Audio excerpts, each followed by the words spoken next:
अब हमारा जो थ्योरेटिकल पार्ट चल रहा था चैप्टर 1 के अंदर, introduction to partnership,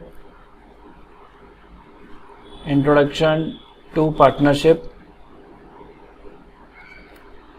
introduction to partnership बोलें या फिर accounting for partnership fundamental, accounting for partnership fundamental बोलें, बात बराबर है।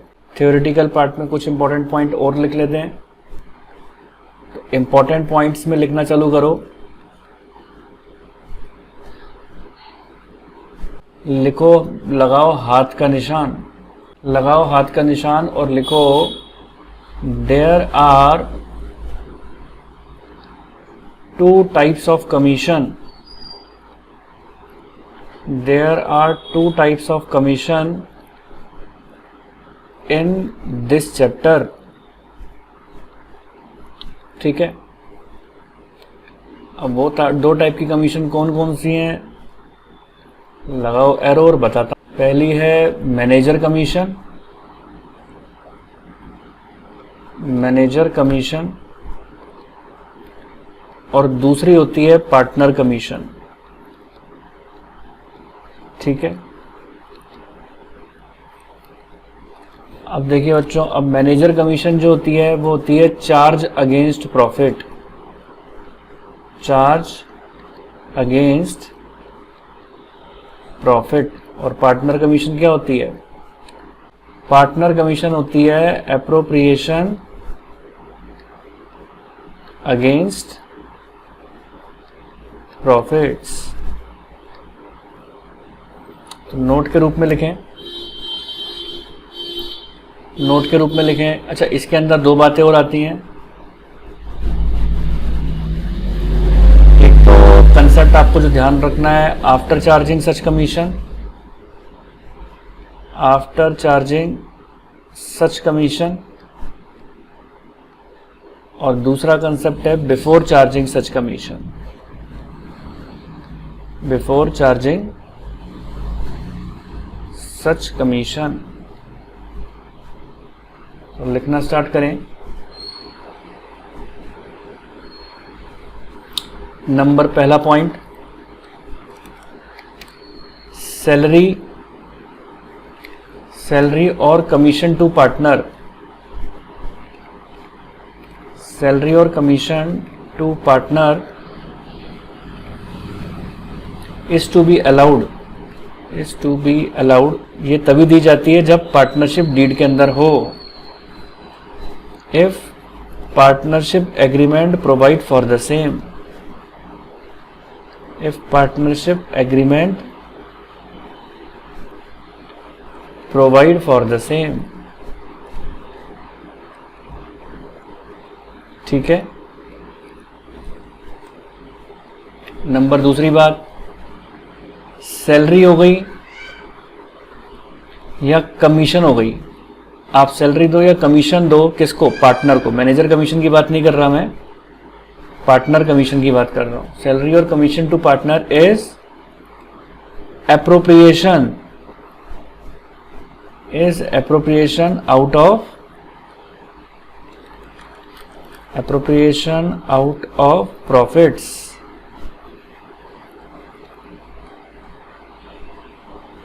That is, they are to be allowed, they are to be allowed, they are to be allowed only if there is a profit, only if there is profit। तो इस चीज का ध्यान रहे कि अगर प्रॉफिट होगा तभी हम इसको अलाउ करेंगे, प्रॉफिट नहीं होगा तो नहीं देंगे। जितना प्रॉफिट होगा उतना ही देंगे, जैसे इंटरेस्ट ऑन कैपिटल के अंदर मैंने आपको बात बताई थी। अब आगे लिखें, पार्टनर कमीशन में दो तरीके की बातें होती हैं, जैसा कि मैंने अभी आपको बात बताई, आफ्टर चार्जिंग सच कमीशन और बिफोर चार्जिंग सच कमीशन। तो क्या फॉर्मूला यूज करते हैं? फर्स्ट केस में देखो, रेड कलर से लिखें, commission, commission as percentage, commission as percentage of net profit, percentage of net profit before charging such commission, before charging such commission. ठीक है, तो फॉर्मूला क्या लिख लोगे आप इसमें? फॉर्मूला हो जाएगा net profit before commission, net profit before commission into rate of commission, क्योंकि देखो बिफोर चार्जिंग है इसके अंदर, rate of commission divided by 100, यानी बिफोर चार्जिंग के अंदर नीचे केवल 100 लगता है, और यही अगर आफ्टर चार्जिंग होता तो क्या काम करते? तो लिखो रेड कलर से, commission as percentage, commission as percentage of net profit after charging such commission, after charging such commission. तो ये क्या हो जाएगा? ये हो जाएगा net profit before commission, net profit before commission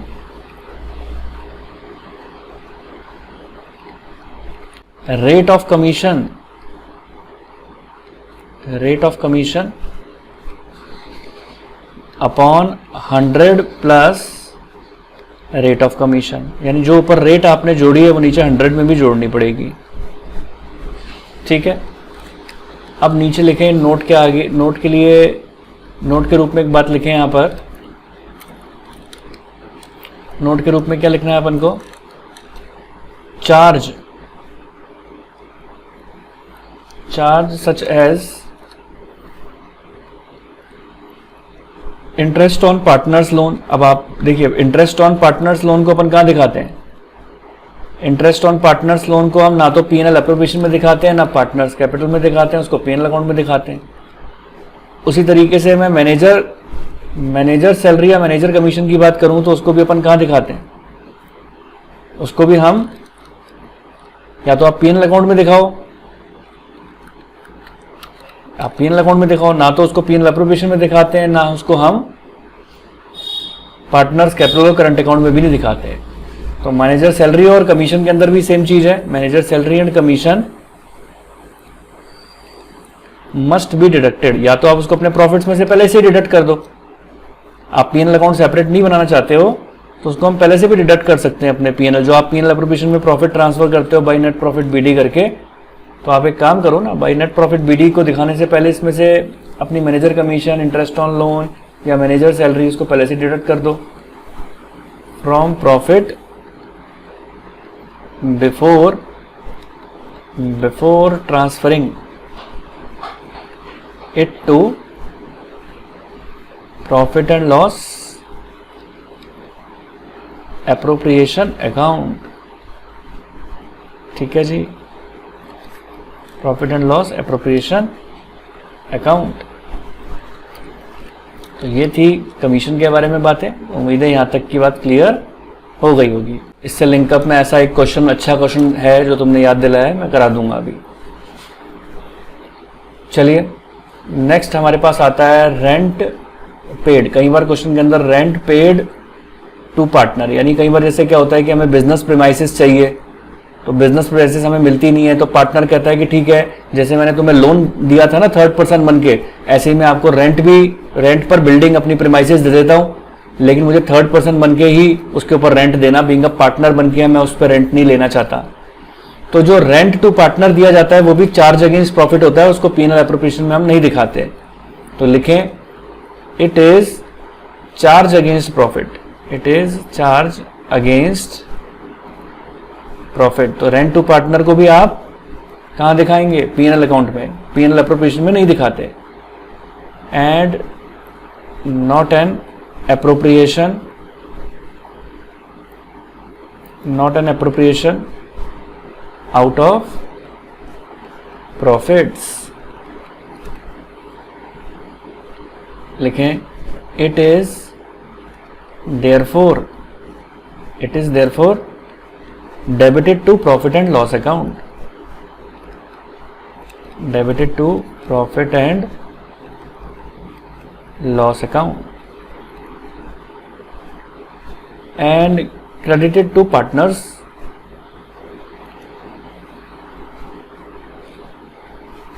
second and it is debited to profit and loss account. बस इतना ही लिखो। अब देखिए बेटे, some more important points to be noted, some more important points to be noted, लिखो। every partner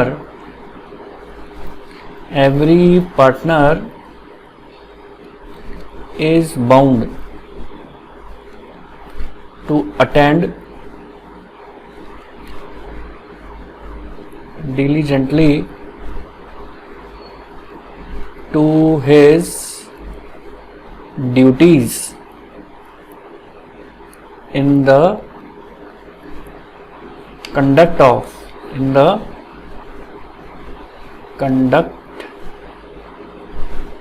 business. यानी हर partner ये bound है किस बात के लिए, अपनी ड्यूटीज को ऑनेस्टली निभाने के लिए। ठीक है, next point, forming a partnership deed, forming a partnership deed is not mandatory. यानी पार्टनरशिप डीड बनाना कोई कंपलसरी नहीं है, मैंडेटरी नहीं है। तो ये भी बात आपको पता होनी चाहिए, पार्टनरशिप डीड बनाना कोई कंपलसरी नहीं है, मैंडेटरी नहीं है। आगे लिखें, पार्टनरशिप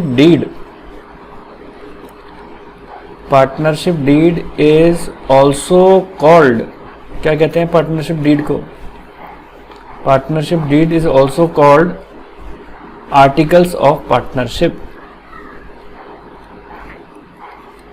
आर्टिकल्स ऑफ पार्टनरशिप। ठीक है बेटा, अब लिखना चालू करें। यहां पर आपके फर्स्ट चैप्टर के तो इंपॉर्टेंट पॉइंट्स खत्म होते हैं।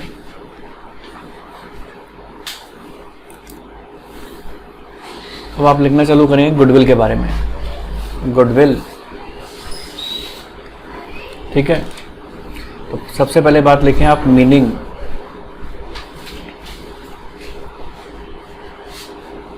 लिखें गुडविल का meaning, it is the good name, it is the good name और reputation, it is the good name और reputation of a business which help to earn more profit, which help to earn more profits than others। अब आप देखिए क्या होता है goodwill का meaning. जब किसी भी पर्टिकुलर बिजनेस का एक अच्छा रेपुटेशन होता है तो वो अपने कंपटीटर से अपने नेम की वजह से जो ज्यादा अच्छा कमा पाता है वही गुडविल होती है। अब देखिए नेचर क्या है गुडविल का, थ्योरी क्वेश्चंस बन सकते हैं इसके ऊपर। तो आप लिखें नेचर ऑफ गुडविल क्या है। पहला point, goodwill is an intangible assets, goodwill is an intangible assets, goodwill एक इंटेंजिबल एसेट्स है।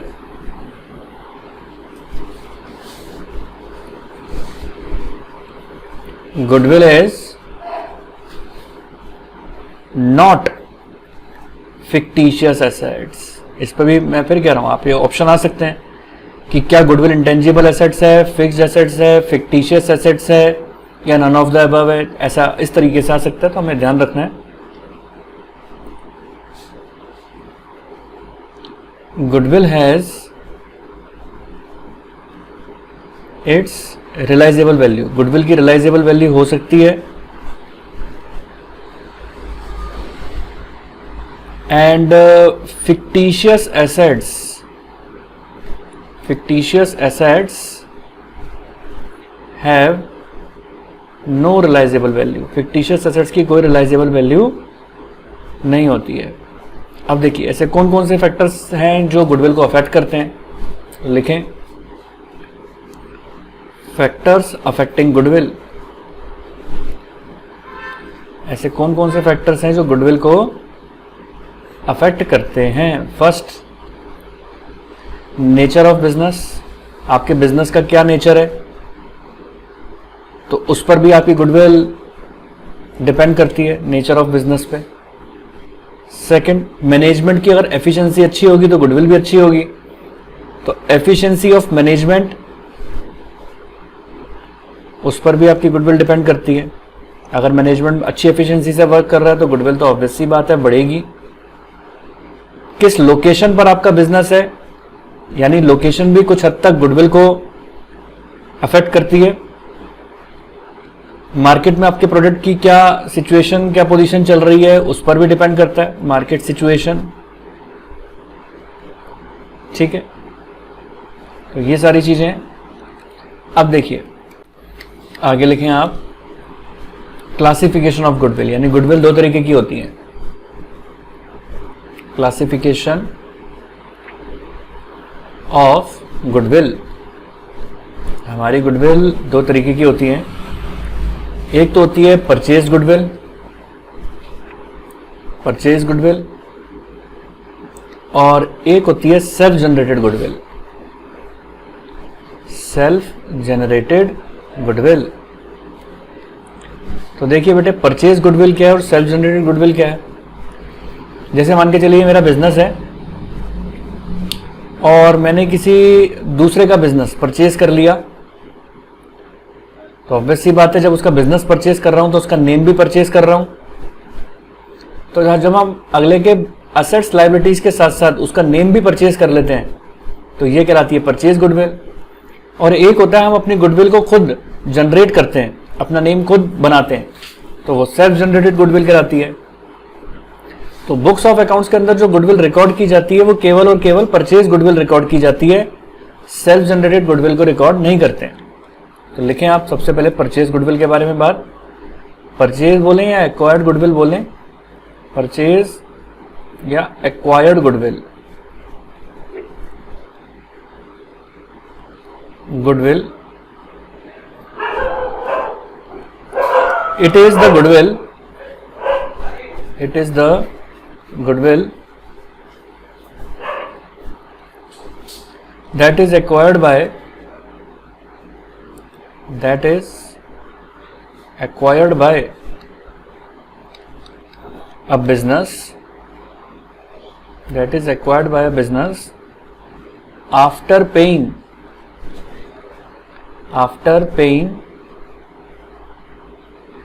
consideration in cash,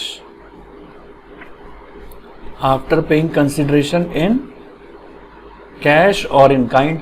यानी आप जैसे आपने मान के चलिए अगर इसका बिजनेस, इसका नेम परचेज किया, तो आप इसको इसके नेम के बदले में जो कुछ पेमेंट करते हैं उसको हम क्या कहते हैं, कंसिडरेशन। तो वो जो आप पेमेंट कर रहे हो वो कैश में भी पेमेंट कर सकते हो या काइंड में भी कर सकते हो। ठीक है जी। As per accounting standard 10, as per accounting, as per accounting standard, तो देखिए बेटे इसमें क्या लिखा है, as per accounting standard 26 purchase goodwill, purchase goodwill is recorded in the books of account, is recorded in books of accounts। तो बेटे इस पे भी आपका एक क्वेश्चन आ सकता है, मल्टीपल चॉइस क्वेश्चन आ सकता है कि परचेज गुडविल, सबसे पहली बात तो हम सेल्फ जनरेटेड गुडविल को रिकॉर्ड नहीं करते, केवल परचेज गुडविल को रिकॉर्ड करते हैं। ठीक है, तो परचेज गुडविल को जो आप रिकॉर्ड करोगे बुक्स ऑफ अकाउंट को, वो accounting standard number 26 accounting treatment बताता है कि हमें गुडविल अकाउंट रेज करना है और उसको बुक्स ऑफ अकाउंट्स में रिकॉर्ड करना है। नंबर 2 बात आती है, आगे देखें, इसमें लिखे हैं self generated, self generated goodwill. अब सेल्फ जनरेटेड गुडविल के बारे में लिखें, ये तो था परचेज गुडविल के बारे में, और अब आप लिखें सेल्फ जनरेटेड गुडविल के बारे में। It is the internally generated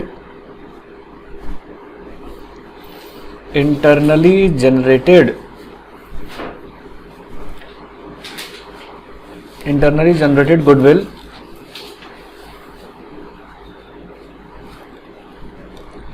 which arise due to, आपने कहीं से परचेज नहीं की है, आपके हार्ड वर्क की वजह से अराइज हुई है।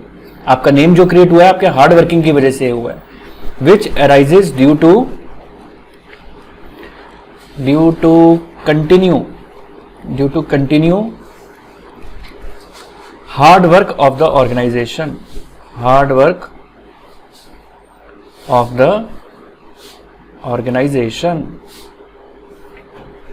यानी आप हार्ड वर्क करता है ऑर्गेनाइजेशन तो उसकी वजह से जो इंटरनली क्रिएट हो जाता है, जैसे कि फॉर एग्जांपल किस तरीके से हार्ड वर्क किया आपने, क्या क्या चीज़ें ऐसी काम किया कि जिससे इंटरनल गुडविल क्रिएट हो गई। जैसे बेटर क्वालिटी प्रोडक्ट प्रोवाइड किया आपने, बेटर क्वालिटी प्रोडक्ट के प्रोवाइड करने से आपकी गुडविल क्रिएट हो गई, ठीक है। जैसे बेटर कस्टमर सर्विसेज, आपने कस्टमर को आफ्टर सेल सर्विसेज बेटर दिया, बेटर कस्टमर सर्विसेज, ठीक है, एटसेट्रा। तो इसको हाथ का निशान डालें और लिखें, हाथ का निशान और लिखना चालू करें। Self generated goodwill is not recorded, self generated goodwill is not recorded, ठीक है, in the books because no consideration, यानी इसके बदले में आप किसी को कुछ पेमेंट तो करते नहीं हो, तो इसलिए सेल्फ जनरेटेड गुडविल को हम रिकॉर्ड नहीं करते हैं। Because no consideration is paid for it, इसके लिए आपने कोई कंसिडरेशन तो पे किया नहीं है, इसलिए इसको रिकॉर्ड भी नहीं करते हैं हम, ठीक है जी। चलिए बेटे एक इंपॉर्टेंट पॉइंट लिखें। क्वेश्चन है आपका, what is meant by reconstitution of partnership firm. ये इंपॉर्टेंट पॉइंट है, of partnership firm. Reconstitution of partnership firm से क्या मतलब है, लिखें आप इसमें आंसर लिखें इसका। Partnership is the result. Partnership is the result of agreement and any change in the existing agreement. Any change in existing agreement, यानी ऑब्वियस सी बात है आप पार्टनरशिप करते हैं तो कोई ना कोई एग्रीमेंट करते हैं, और उस एग्रीमेंट में किसी वजह से भी कोई भी चेंज आता है, brings to an end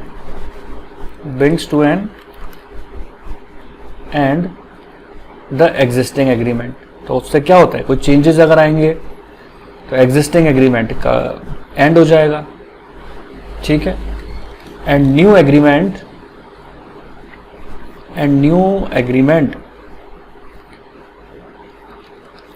comes into force. तो आपने जैसे दो पार्टनर हैं, उन्होंने कोई एग्रीमेंट करके पार्टनरशिप किया, अब तीसरा पार्टनर आ गया तो ऑब्वियस सी बात है पुराना एग्रीमेंट जो है वो एंड हो गया, न्यू एग्रीमेंट एनफोर्स हो गया। और इसी न्यू एग्रीमेंट आने पर ही हम इसको क्या बोलते हैं, it amounts to reconstitution of firm. तो देखिए रिकंस्टिट्यूशन ऑफ फर्म के कौन कौन से केसेस थे, change in PSR, change in profit sharing ratio, change in PSR, किसी भी पार्टनर का एडमिशन हुआ तो एडमिशन ऑफ पार्टनर, ठीक है, किसी भी पार्टनर का एडमिशन हुआ तो एडमिशन ऑफ पार्टनर, किसी भी पार्टनर का रिटायरमेंट हुआ तो रिटायरमेंट ऑफ पार्टनर, ठीक है। किसी भी पार्टनर की डेथ होती है तो death of partner.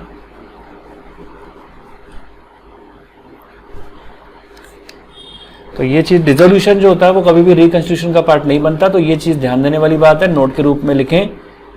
It is to be noted that dissolution of partnership firm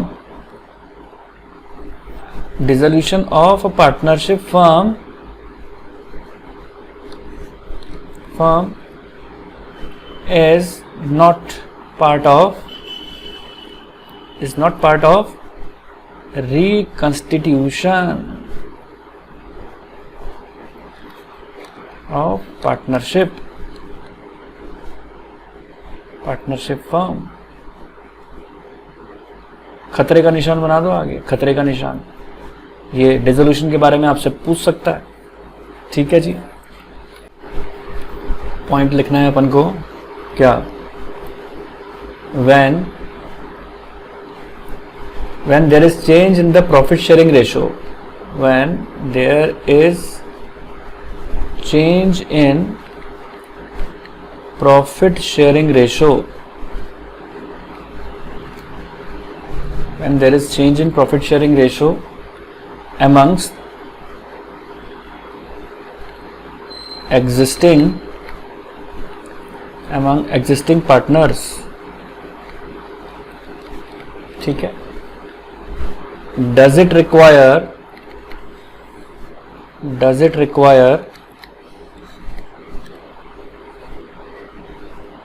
adjustment for goodwill? अगर एग्जिस्टिंग पार्टनर के प्रॉफिट शेयरिंग रेशो में अगर चेंजेस आते हैं तो क्या गुडविल का एडजस्टमेंट करने की जरूरत होती है? Does it require adjustment for goodwill? तो आंसर लिखें, क्वेश्चन था, इसका आंसर लिखें यस, करना ही होता है। और क्या एंट्री करते हैं आप? Gaining partner to sacrificing partner करते हैं ना, तो इसका आंसर लिखें because the gaining partner will be acquiring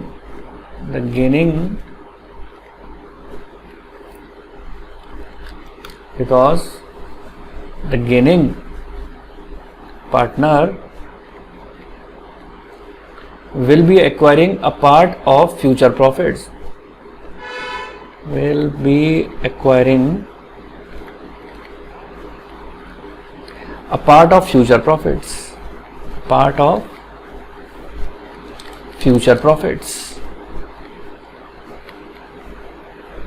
ठीक है। which otherwise would belong to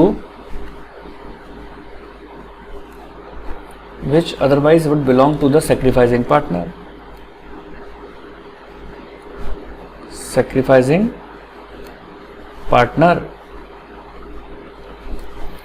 hence the gaining partner must compensate,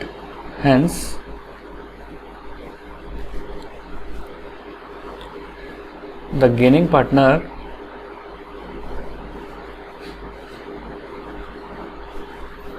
must compensate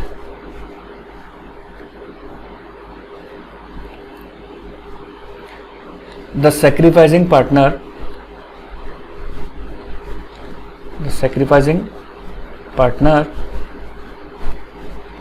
by paying the proportionate amount of goodwill, the proportionate amount of goodwill।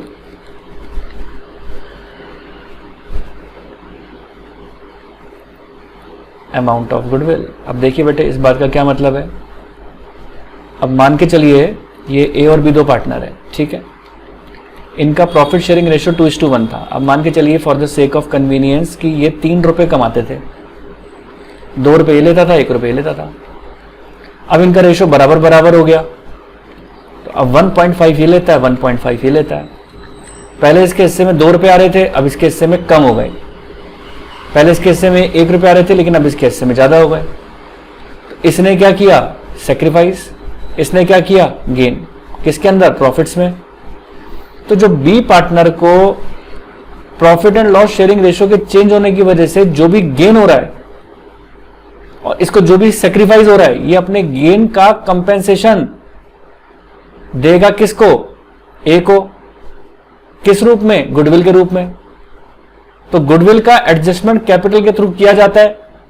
किस वजह से? क्योंकि इसको profits में gain हो गया और इसको प्रॉफिट्स में सेक्रीफाइस हो गया due to change in profit sharing ratio. इस वजह से changing in the profit sharing ratio के अंदर हमें गुडविल का एडजस्टमेंट करना पड़ता है। ठीक है, नेक्स्ट लिखें। एक क्वेश्चन और है important.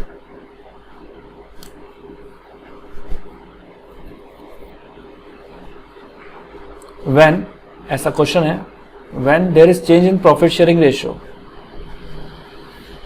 When there is change in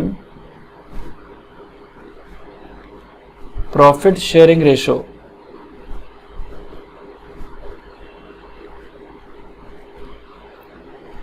amongst existing partners,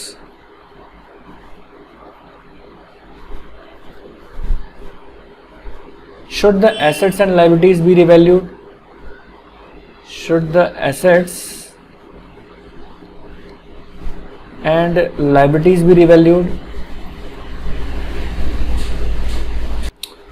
तो इसका आंसर लिखें आप। यस, जब change in profit sharing ratio होता है तो एग्जिस्टिंग पार्टनर के बीच में जब भी change in profit sharing ratio होगा तो हमें एसेट्स और लायबिलिटीज को रिवैल्यूड करना होता है। यस, आंसर लिखें। बिकॉज द प्रॉफिट और loss, because the profit or loss on revaluation, profit or loss on revaluation should be credited or debited, should be credited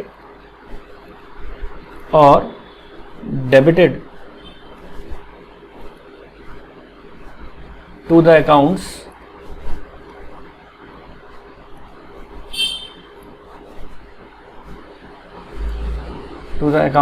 of the partner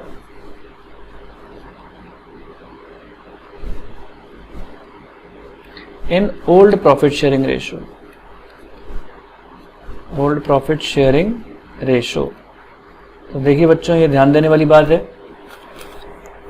कि जब भी existing partner के profit and loss में changes आते हैं तो asset और liabilities का रिवैल्यूएशन किया जाता है और उसके रिवैल्यूएशन के ऊपर जो भी प्रॉफिट लॉस होता है उसको हम ओल्ड प्रॉफिट शेयरिंग रेशियो में पार्टनर्स कैपिटल के थ्रू एडजस्ट करते हैं। अब एक क्वेश्चन और, इसके ऊपर भी एमसीक्यू बन सकता है। What is the nature of revaluation account? What is the nature of revaluation account?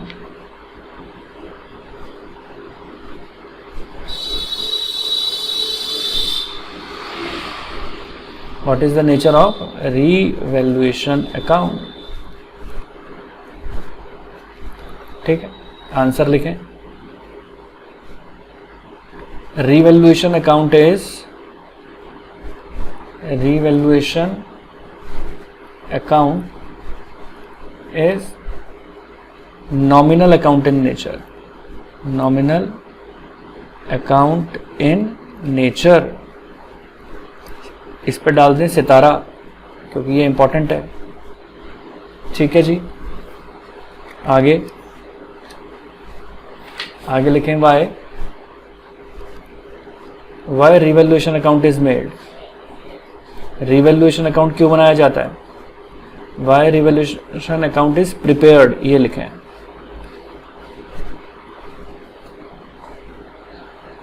The reason is that,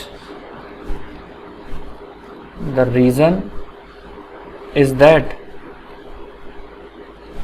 the realizable value और actual value, the realizable value or actual value of assets and liability, of assets and liabilities, the realizable value or actual value of assets and liabilities may be different, हम देखते हैं ना कि जो book value है और कई बार जब रिकंस्टिट्यूशन होता है पार्टनरशिप फर्म का तो रियलाइजेबल वैल्यू में और जो बुक वैल्यू यानी एक्चुअल वैल्यू होती है उनमें डिफरेंस आ जाता है, तो उनके डिफरेंस को एडजस्ट करना होता है। May be different from those of shown in balance sheet. जैसा कि मैंने आपको बताया, जो बैलेंस शीट में जो वैल्यू दे रखी है उसमें और रियलाइजेबल वैल्यू में चेंजेस आ जाते हैं, ठीक है, और उस चेंजेस को एडजस्ट करना पड़ता है, ठीक है।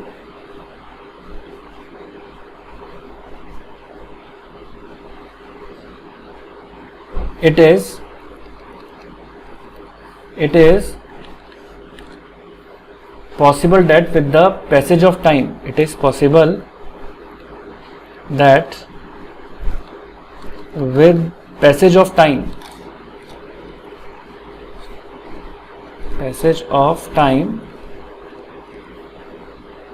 some of the asset might have appreciated.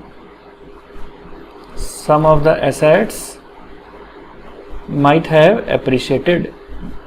समय के साथ में भी पॉसिबल कि जो बैलेंस शीट की कीमत दे रखी है जो आपको और जो रियलाइजेबल वैल्यू है तो वो कुछ एसेट्स बढ़ जाएं, मे बी पॉसिबल वो घट जाए। Might have appreciated,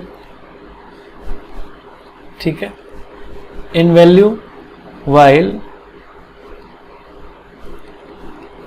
the value of certain other asset might have decreased. The value of certain other assets might have decreased. Might have decreased. Decrease यानी समय के साथ में भी पॉसिबल कि बैलेंस शीट की वैल्यू और एक्चुअल वैल्यू के अंदर डिफरेंस आ जाए, ठीक है। Might have decrease.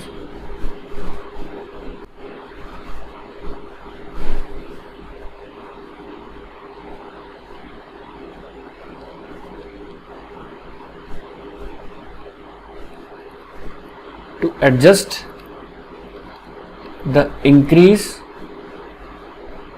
or decrease in the value,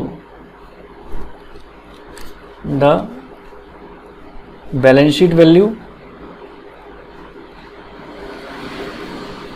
and realizable value,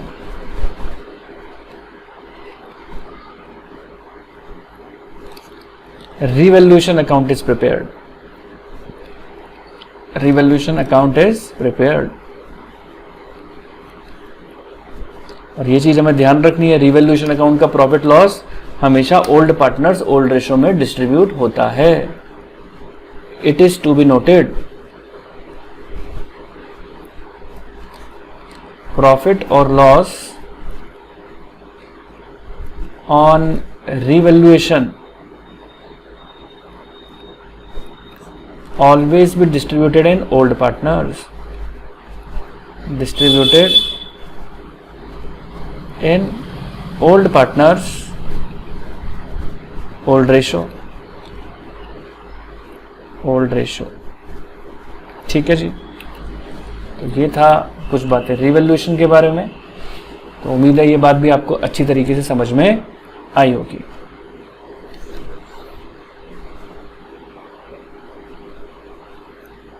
एक पॉइंट आप और लिखें, sometimes revaluation account is also called